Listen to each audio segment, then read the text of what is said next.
জি, কলেজে উঠেছি। বাহ। এভাবে দুজনের কথা হতে থাকে। ঝুমুরেরও বেশ ভালো লেগেছে আসিফকে। ছেলেটা ভালোই, পছন্দ করে ফেলেছে ঝুমুর। একটু পরে আশা আর ঝিনুক চা বিস্কুট নিয়ে আসে। দুপুরে লাঞ্চ সেরে তবেই যাবে আসিফ। আসিফ আর জসিম কথা বলছে। ভাইয়া, আগামীকালই আমি আমার বাবা মাকে পাঠিয়ে দেব, দেরি করতে চাইছি না আর। এত তাড়াতাড়ি? আমার বড় বোনটার বিয়ে না দিয়ে ছোট বোনটার বিয়ে দিব কিভাবে? কথাবার্তা বলে রাখি, ঝিনুকের বিয়ের পরই ঝুমুরের সাথে তোমার বিয়ে দেব। এই কথাটুকু শুনতে পাই ঝিনুক, স্তব্ধ হয়ে যায় ও। আসিফ তাহলে ওর জন্য আসেনি, এসেছে ওর বোনকে বিয়ে করতে?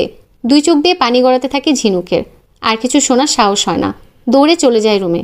এর জবাব দিতেই হবে আসিফকে। দরজা খুলে দেখে আসিফ আর ঝুমুর কথা বলছে। ঝুমুরের ঠোঁটের কোণে লাজুক হাসি, বুকটা কাঁপতে থাকে ঝিনুকের। আসিফ কিছু একটা বলে, যেটা শুনে লজ্জায় দৌড়ে চলে যায় ঝুমুর।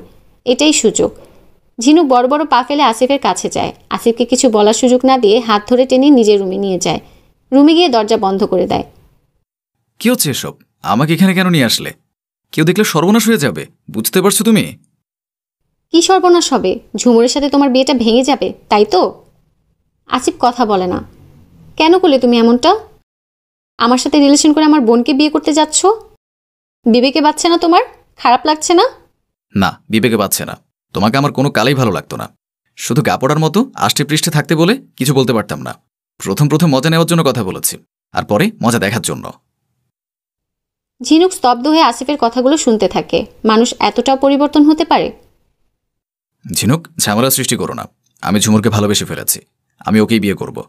তুমি প্লিজ এসবের মধ্যে এসো না। আমার বোনের প্রতি তোমার ভালোবাসা যে একদিন কমে যাবে না? আমার বোনকেও আমার মতো ছুঁড়ে ফেলবে না?